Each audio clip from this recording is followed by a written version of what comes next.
नमस्कार। जिला विद्यालय निरीक्षक महोदय के मार्गदर्शन में आयोजित इस ऑनलाइन संस्कृत शिक्षण कार्य में आपका स्वागत है। मैं डॉक्टर चंद्रमोहन शर्मा, प्रवक्ता जवाहरलाल नेहरू स्मृति इंटर कॉलेज, रवापुरी सठेड़ी, मुजफ्फरनगर। प्यारे बच्चों, आज हम रघुवंश महाकाव्यम के द्वितीय सर्ग के श्लोक 62 से 64 तक का हम अध्ययन करेंगे। आज के शिक्षण बिंदु इस प्रकार रहेंगे। पूर्व ज्ञान, हिंदी एवं संस्कृत भाषा में संदर्भ बताया जाएगा। श्लोकों का सस्वर वाचन होगा। श्लोकों का अन्वय, शब्दार्थ और उनका हिंदी अर्थ, हिंदी एवं संस्कृत में व्याख्या, काव्य सौंदर्य, लघु उत्तरीय प्रश्नोत्तर और अभ्यास कार्य। इससे पूर्व श्लोकों में आपने अध्ययन किया कि जब राजा आश्चर्यचकित हो जाता है तो उस दिलीप को अपना प्रभाव बताते हुए नंदिनी गाय ने कहा कि मैंने माया पैदा कर तुम्हारी परीक्षा ली थी। गुरु वशिष्ठ के प्रभाव के कारण मेरे ऊपर यमराज भी आक्रमण नहीं कर सकते। फिर ये तो साधारण जीव है, ये सिंह आदि जो हिंसक प्राणी हैं, ये मेरे ऊपर आक्रमण कर ही नहीं सकते। फिर कहा था उन्होंने कि मेरे ऊपर तुम्हारी दया का भाव देख करके मैंने देखा मेरे प्रति आपके अंदर कितना अनुकंपा का भाव है और अपने गुरु के प्रति तुम्हारी कितनी अटूट भक्ति है। इस सब से मैं प्रसन्न हूं, इसलिए तुम मुझसे वरदान मांग लो। फिर ये कहे कि मैं कोई साधारण गाय नहीं हूं, क्योंकि जब मैं प्रसन्न हो जाती हूं तो मैं वांछितों की, कृपा पात्रों की समस्त अभिलाषाओं को पूरा कर देती हूं।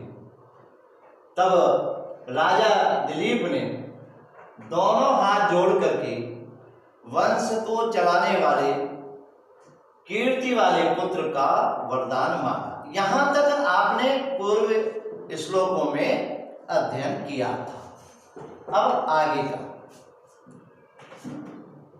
जो आने वाले श्लोक हैं, इन श्लोकों में जो संदर्भ था वो पूर्ववत रहेगा कि प्रस्तुत श्लोक कवि कुलगुरु महाकवि कालिदास द्वारा विरचित रघुवंश महाकाव्य के द्वितीय सर्ग से उद्धृत।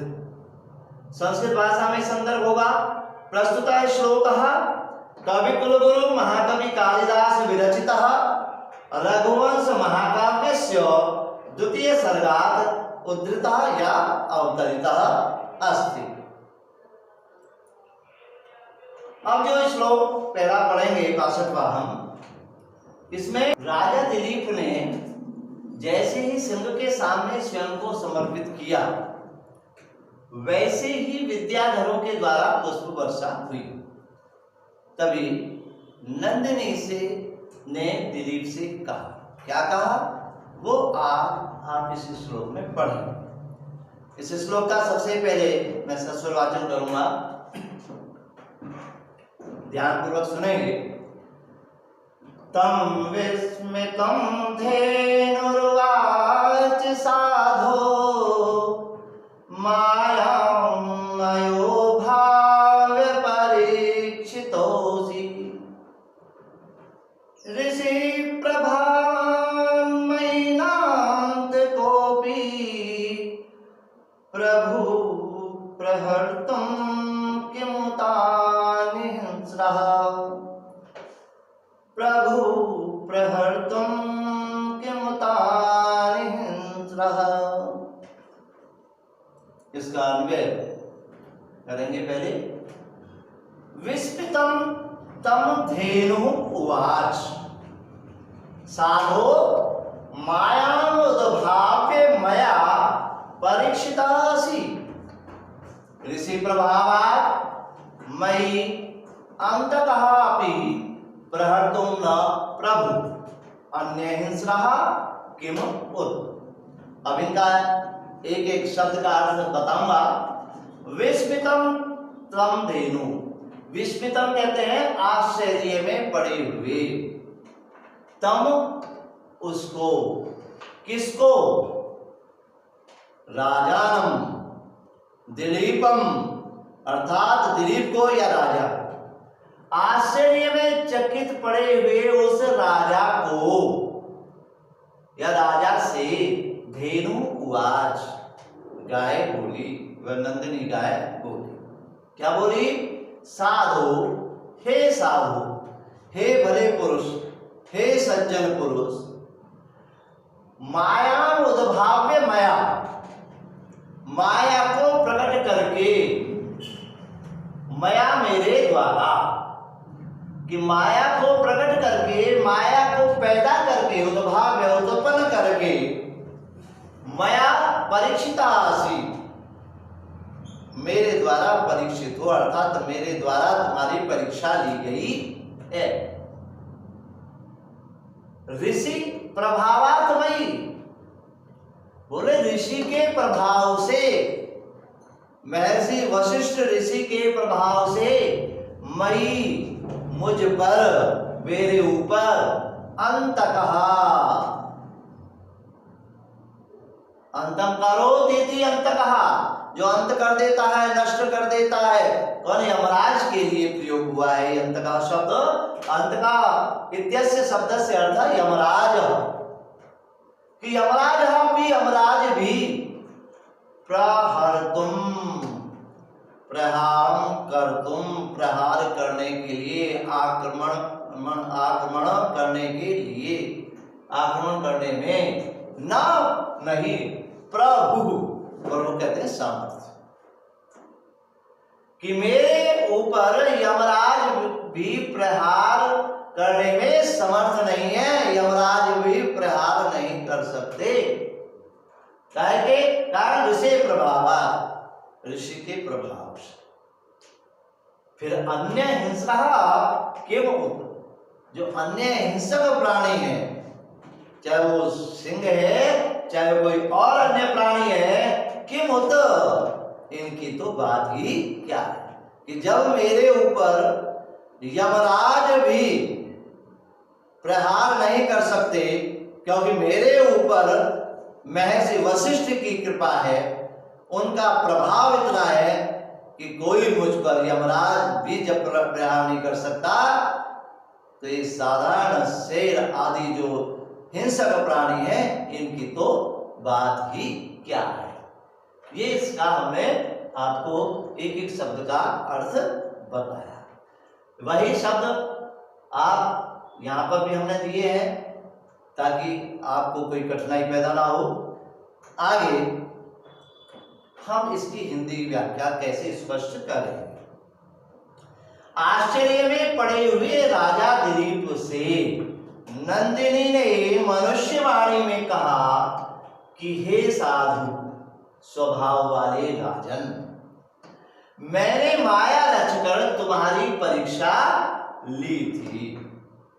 यह आक्रमण करने वाला वास्तविक सिंह नहीं था मेरे ऊपर, ये जिसने आक्रमण किया है ये कोई वास्तविक शेर नहीं था, यह तो मेरी माया से उत्पन्न सिंह था। मैंने अपनी माया रची थी तुम्हारी परीक्षा के लिए। महर्षि वशिष्ठ की मेरे ऊपर महती कृपा है, बहुत अधिक कृपा है, और उनके प्रभाव से स्वयं यमराज भी जब मुझ पर प्रहार करने में असमर्थ हैं, तो सिंह आदि हिंसक जंतुओं की क्या सामर्थ्य है, अर्थात ये भला मेरा क्या बिगाड़ सकते हैं। तो ये इसकी हिंदी व्याख्या हुई। अब हम इसकी करते हैं संस्कृत व्याख्या।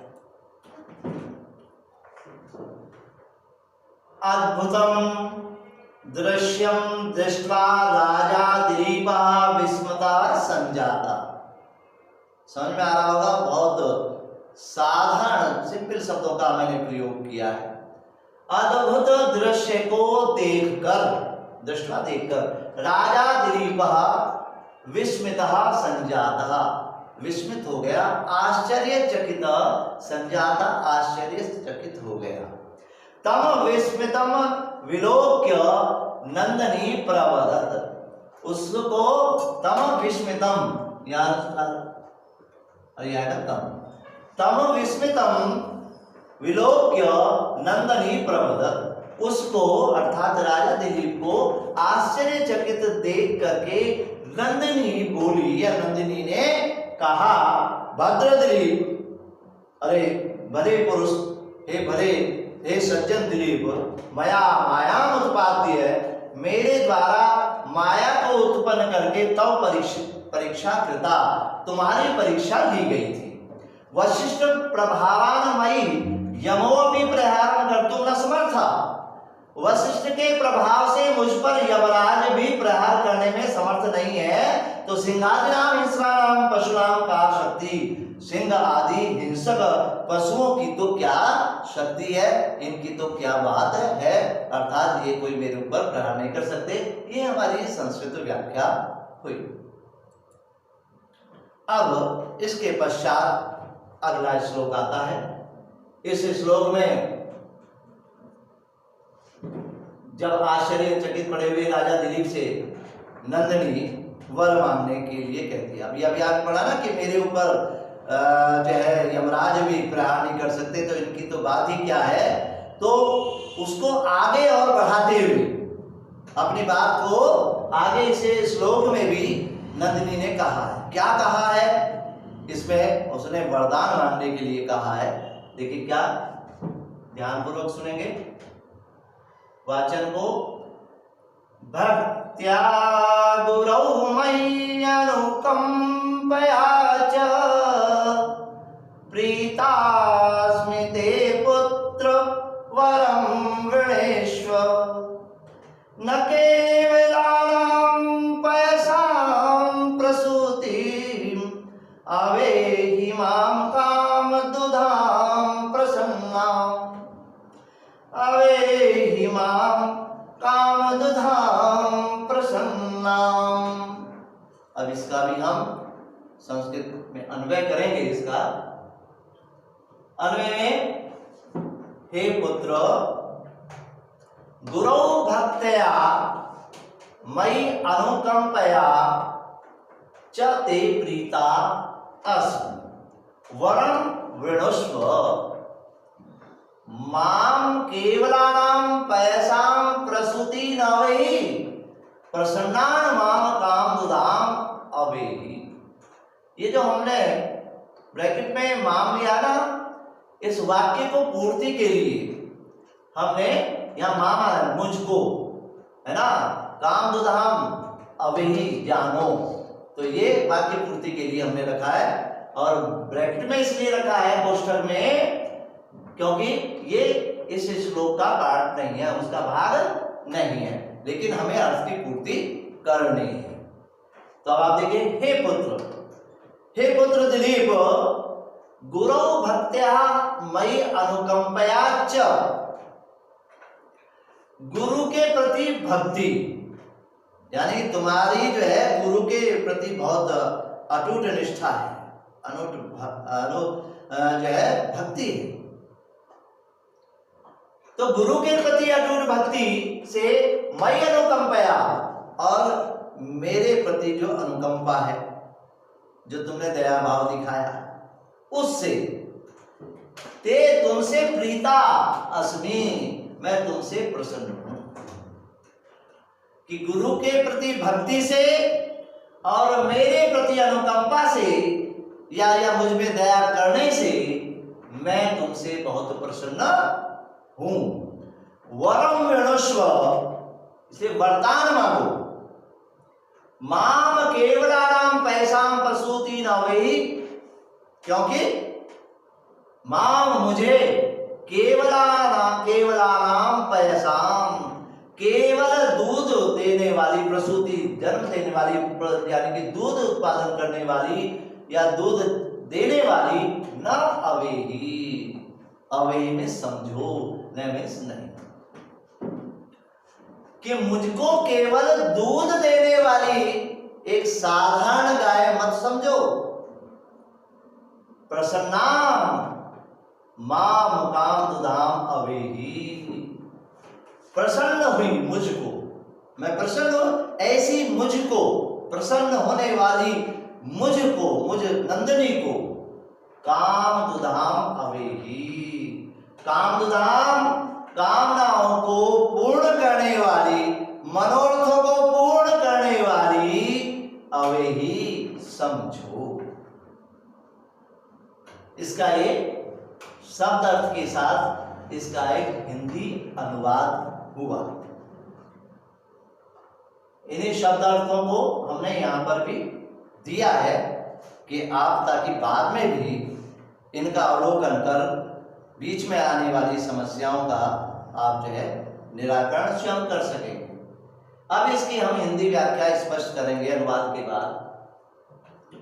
हे पुत्र, मेरे प्रति तुम्हारे अंदर करुणा का भाव है और अपने गुरु के प्रति भी तुम्हारी अटूट भक्ति है।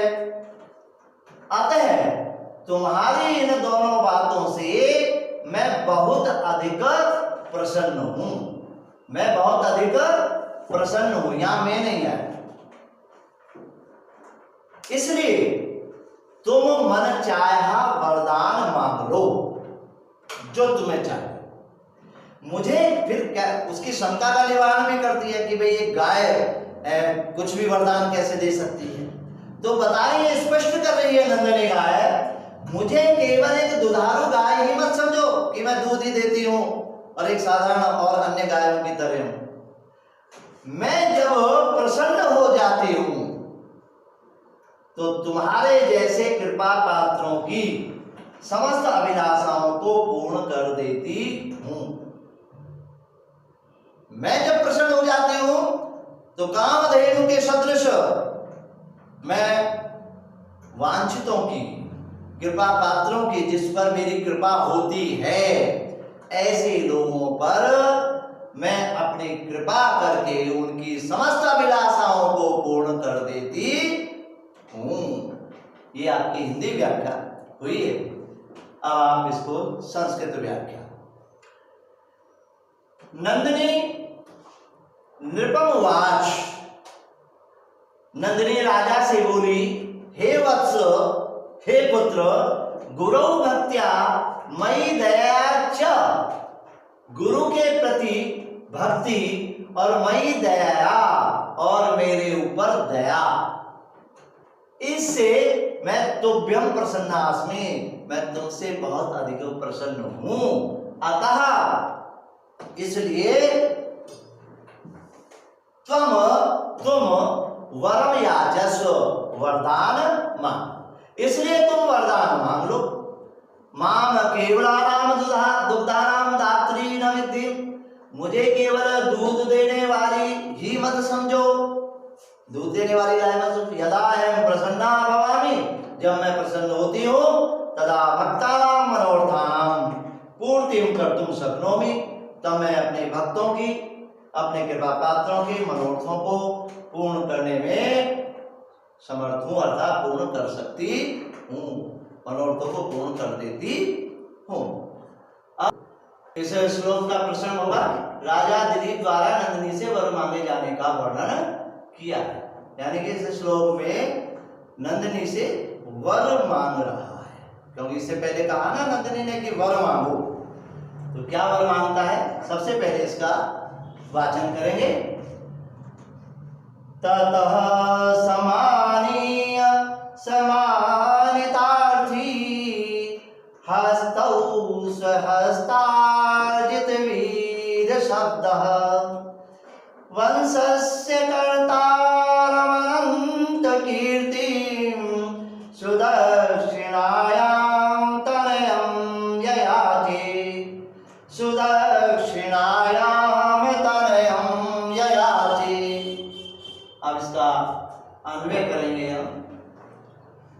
स्वहस्तार्जित वीर शब्द मानितार्थी सहस्तौ समानीय वंशस्य कर्तारम अनंत कीर्तिम तनयम सुदक्षिणायाम ययाचि।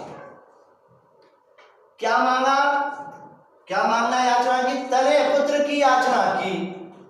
पुत्र कैसा? अनंत कीर्तिम, जिसकी अनंत कीर्ति हो, अनंत कीर्ति वाले यश वाले पुत्र की कामना की। और पुत्र की कामना क्या है? सुदक्षिणायाम ययाचि, वो सुदक्षिणा में से मांगी, सुदक्षिणा से हो। सुदक्षिणायाम से तात्पर्य सुदक्षिणा से के गर्भ से उत्पन्न हो। तो किसने? अब यहां से आप देखिए, स्वहस्तार्जित वीर शब्द, स्वहस्तार्जित, स्वहस्ताभ्याम अर्जित वीर शब्द, ये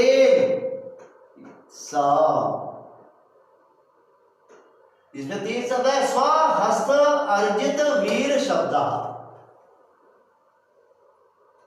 बहुवचन समास है। स्वहस्ताभ्याम, अपने हाथों से अर्जित वीर शब्द, वीर शब्द वीर पदवी, जिसने अपने हाथों से, हाथों से तात्पर्य अपने पराक्रम से वीर पदवी को प्राप्त करने वाला कौन था? राजा, राजा का विशेषण।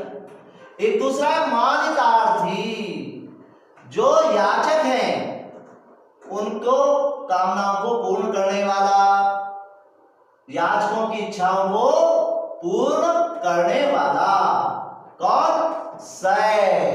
से कौन? राजा दिलीप। ये राजा दिलीप के विशेषण है कि राजा दिलीप ने कैसा था? अपने हाथों से, अपने पराक्रम से वीर पदवी को प्राप्त करने वाला, याचकों की मनोकामनाओं को पूर्ण करने वाला वह राजा दिलीप। उस राजा दिलीप ने हस्तौ समानीय, हाथों को सामने लाकर, अर्थात जोड़कर, हाथों को मिलाकर, अर्थात दोनों हाथों को जोड़कर, अर्थात हाथ समानीय, हाथ जोड़ करके, वंशस्य कर्तारम, वंश को करने वाला, वंश को आगे बढ़ाने वाला, अनंत कीर्तिम, अनंत कीर्ति वाले, तनयम, पुत्र की, सुदक्षिणायाम ययाचे, सुदक्षिणा में कामना की, अर्थात सुदक्षिणा के गर्भ से होने की याचना की। ये इसका आपका शाब्दिक अर्थ और हिंदी अनुवाद आपको बताया। इसमें जो शब्द अर्थ है वो भी मैंने यहाँ पर इनको स्पष्ट करके दिया है, तो ये भी आप इनको देख सकते हैं, ठीक है ना।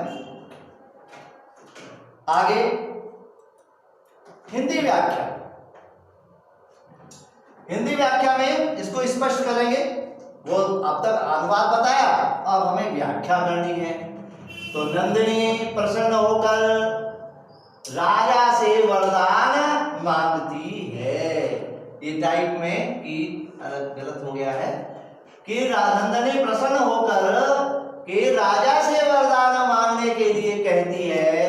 तब याचकों को सम्मानित करने वाले तथा अपने बाहुबल से वीर पदवी को अर्जित करने वाले राजा दिलीप ने दोनों हाथ जोड़कर वंश को चलाने वाले तथा यशस्वी पुत्र के सुदक्षिणा में होने की प्रार्थना की। यहाँ पर भी सुदक्षिणा है, ये टाइपिंग में गड़बड़ हो गया है। सुदक्षिणा, सुदक्षिणा में होने की कामना की, प्रार्थना की, अर्थात ऐसे पुत्र प्राप्ति का वरदान मांगा जो रघुवंश को आगे बढ़ाने वाला हो तथा जिसकी उत्पत्ति सुदक्षिणा के गर्भ से हो। ये आपका हिंदी व्याख्या। अब हम इसकी संस्कृत व्याख्या करेंगे। संस्कृत व्याख्या, तदंतरम याचकानां दानादिभिः सत्कर्तः स्वकरकमलेन वीर शब्दस्यार्जकः।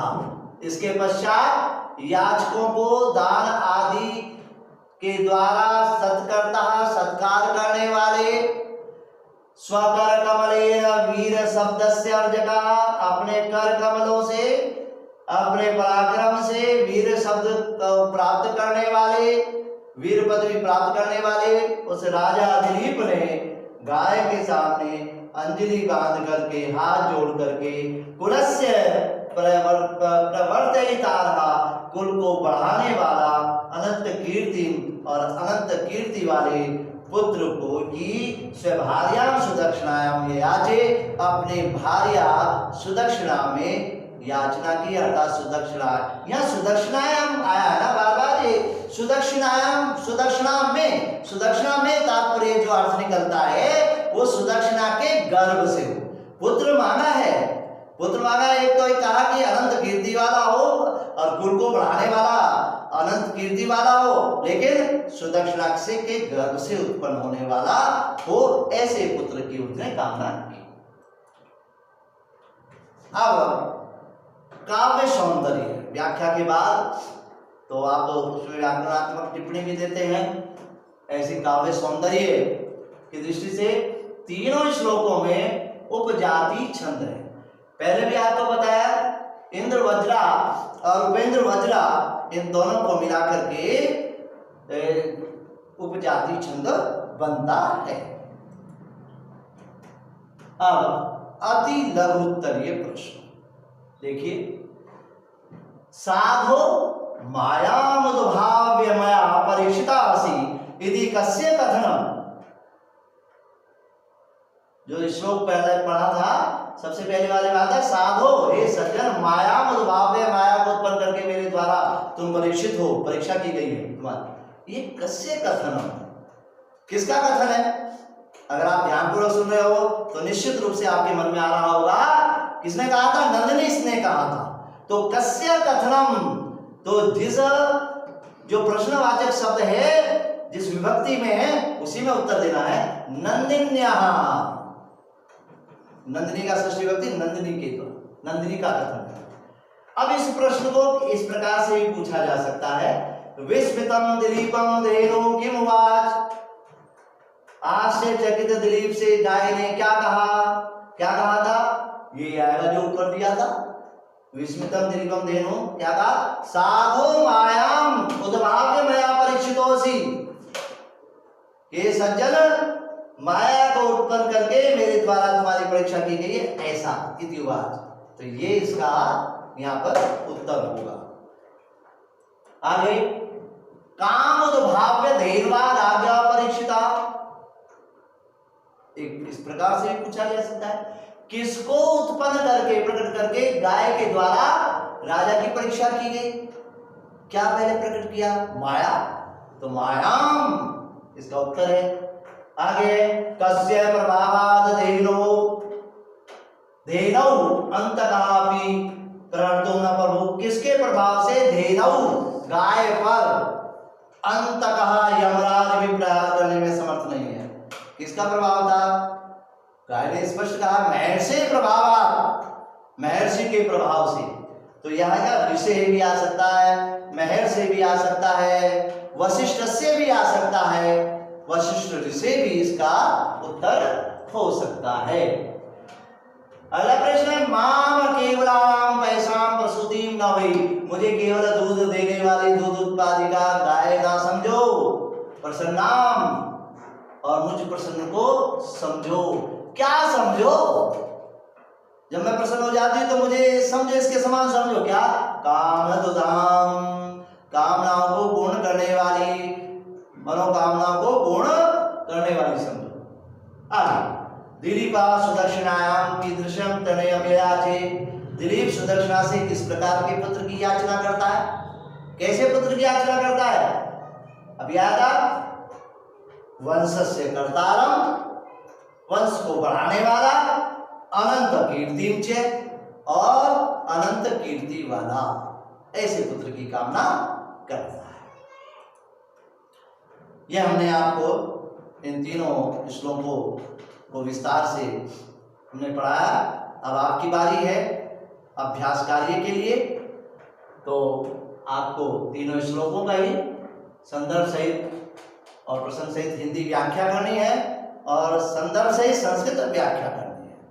संस्कृत व्याख्या में संदर्भ नहीं पूछते हैं, और जो प्रश्न उत्तर हैं उनको, प्रश्न और उत्तर दोनों को अपनी पुस्तिका में लिख करके याद भी करना है। और साथ साथ जो श्लोक जिस प्रकार से हमने आपके सामने वाचन किया, आप भी उसी प्रकार गा करके उसको छंदबद्ध तरीके से उसका वाचन का अभ्यास करें। तो प्यारे बच्चों, इस कोरोना काल में इस ऑनलाइन शिक्षण कार्य का लाभ उठाते रहिए, घर में ही रहिए, अनावश्यक रूप से बाहर न जाएं। अगर बाहर जाएं तो 2 गज की दूरी, मास्क है जरूरी, इस सिद्धांत का पालन करते हुए बार बार हाथ धोते हुए घर में रहें, सुरक्षित रहें, स्वयं का ख्याल रखें और अपने परिजनों का भी, परिवार वालों का भी ख्याल रखेंगे। आज के व्याख्यान में बस इतना ही, फिर मिलेंगे।